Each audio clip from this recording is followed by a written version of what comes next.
Hello guys, ito yung next project kong bike, folding ito.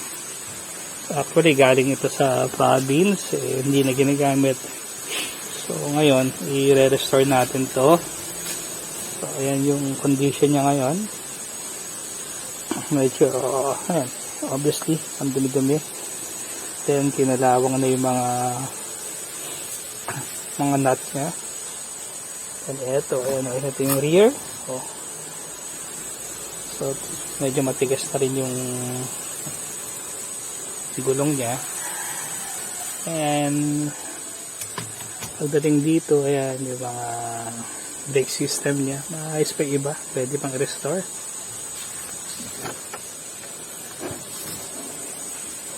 So subukan natin scanning base kung paano natin i-restore ito.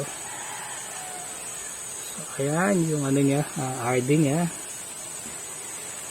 field deluder, and madami pang papalun. Actually maano natin to, ma-restore natin na maayos, ma-recover pa natin. Hi guys, update ko kayo for the next development dito sa sa project kong bike. So ito, ano ba to, cassette type? Cassette type pa to. So palitin na rin talaga. Super kalawang yung cogs. So iniikot pa naman to. Ay gamit pa for the meantime, pero hindi na siya very madumi na talaga. Ayan.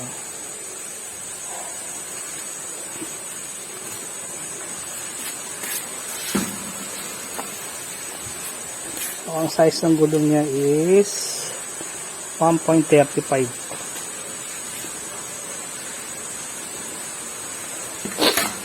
Anong size nito na? 1.35. Yun, 20. Size 20.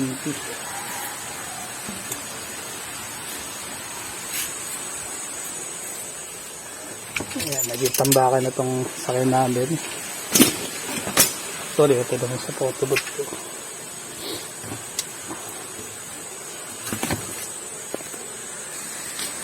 Ayan guys, ito yung tsura niya. Folding siya, alloy.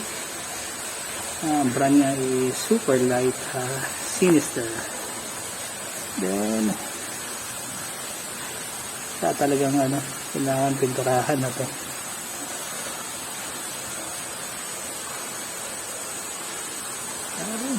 Brake system niya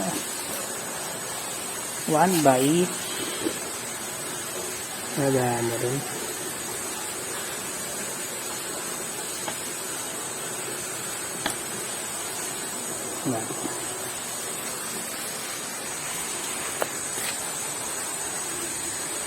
Na rin.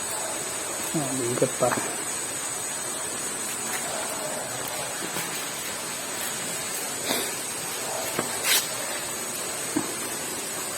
Papalitan natin yung bottom bracket na ito. Yung fork, okay pa. And brake system, hopefully maayos pa.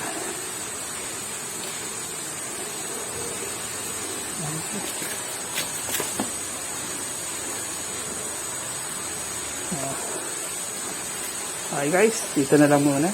Until my next updates.